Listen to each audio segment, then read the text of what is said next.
Good afternoon everybody. तो बच्चों, जैसा कि आप सभी बच्चों को पता है कि हम कोऑर्डिनेशन केमिस्ट्री की बात कर रहे हैं।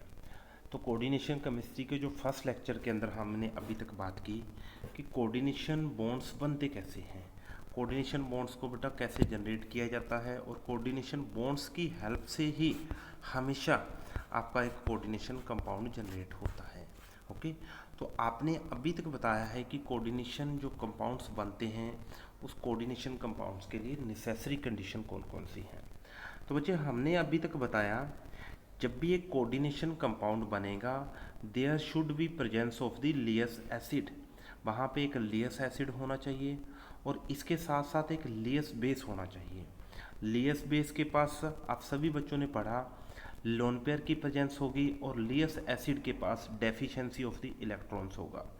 तो यहाँ पे इस एग्जांपल के अंदर आप दोबारा चेक कर सकते हो वेयर निकल, यहाँ पे Ni का जो कॉम्प्लेक्स है निकल, निकल के पास एम्प्टी ऑर्बिटल है, it means it having the empty orbitals. On the same way यहाँ पे जो CO है, CO के पास number of the lone pair होंगे। तो CO के लोन पेयर इस निकल को डोनेट कर दिए जाएंगे और डोनेट करने के बाद जो कॉम्प्लेक्स जनरेट होता है उसी को हमने एक कोऑर्डिनेशन कॉम्प्लेक्स का नाम दिया। ओके, कई बार होता है कि इस स्क्वायर ब्रैकेट के अंदर जो एंटिटी इनक्लोज हो गई उसको हमने कोऑर्डिनेशन स्फीयर का नाम दिया। ओके, तो इसके बाद आपने ध्यान क्या रखना है, कोऑर्डिनेशन स्फीयर में बी कैटायनिक में बी अनायनिक। अगर पॉजिटिव चार्ज आता है तो कोऑर्डिनेशन एंटिटी कैटायनिक हो जाएगी वरना अनायनिक हो जाएगी। ओके, और अगर बेटा यहाँ पे आप देख सकते हो इस कोऑर्डिनेशन एंटिटी के ऊपर कोई चार्ज नहीं है तो it means this coordination sphere, this coordination entity is a neutral nature. Okay, और इसको बैलेंस करने के लिए जो हम चार्ज यूज करते हैं उसको आपने काउंटर आयन का नाम दिया। क्लियर?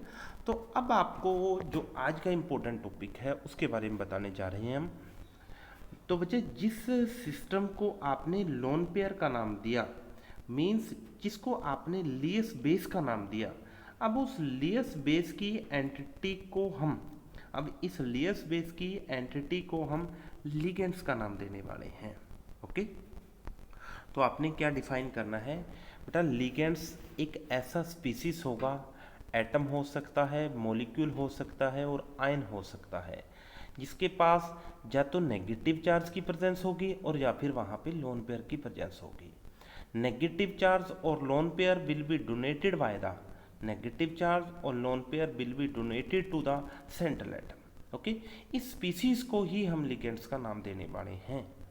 तो आज हम लिगेंड्स को डिफाइन करने वाले हैं कि लिगेंड्स को हम आगे किस टाइप से हम क्लासिफाई कर सकते हैं। तो हमारा यही टॉपिक है, आप देख सकते हो स्क्रीन के ऊपर, classification of the ligands basis of the donating sites.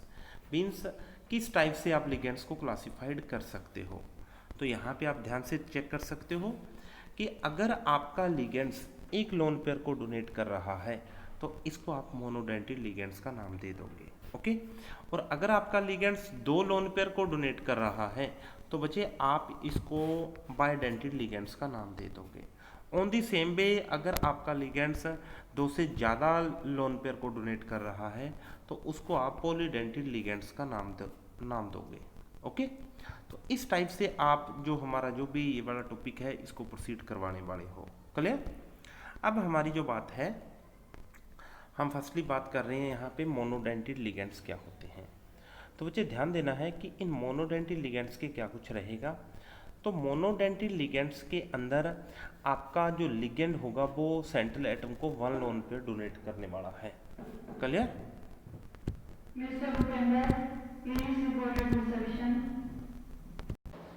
तो आपने देखा मोनोडेंटिड लिगेंड्स सेंट्रल एटम को एक लोन पे डोनेट करने वाले हैं। ऑन दी सेम वे अगर आपका लिगेंड्स सेंट्रल एटम को टू लोन पे डोनेट कर रहा है तो इट मीन्स इसको हम बाइडेंटिड लिगेंड्स का नाम दे देंगे। क्लियर? तो this is the example of the bidentate ligands. तो अभी हम बात करने वाले हैं, this is the ethylene diamine. तो इथाइलिन डायामाइन के अंदर बच्चे ध्यान देना है, इस नाइट्रोजन के थ्रू और इस नाइट्रोजन के through both of these nitrogen having the two lone pairs, तो इट मीन्स ये नाइट्रोजन सेंट्रल एटम को दो लोन पेयर डोनेट कर सकते हैं। मीन्स कि ये सेंट्रल एटम के साथ दो कोऑर्डिनेशन बॉन्ड बना सकते हैं। ओके, ऑन द सेम वे आप यहाँ पे ग्लाइसिनेट आयंस को देख सकते हो। ग्लाइसिनेट आयंस के बाद भी आप ध्यान से देखना है बच्चे, यहाँ पे इस नाइट्रोजन के पास और इस ऑक्सीजन के पास लोन पेयर की प्रेजेंस है, तो इट मीन सेंट्रल एटम के साथ ये दो बॉन्ड बना सकते हैं। ओके, तो आपने यहाँ पे देखना है ऑक्जेलेट आयन है, ऑक्जेलेट आयन में इस ऑक्सीजन और इस ऑक्सीजन के थ्रू सेंट्रल एटम के साथ दो बॉन्ड बन सकते हैं। It means it can behave as a bidentate ligands. Okay, और ऑन द सेम पे थायोसाइनेट आयंस है, थायोसाइनेट्स आयंस भी यहाँ पे 2 लोन पेयर डोनेट कर सकता है। Okay, thank you.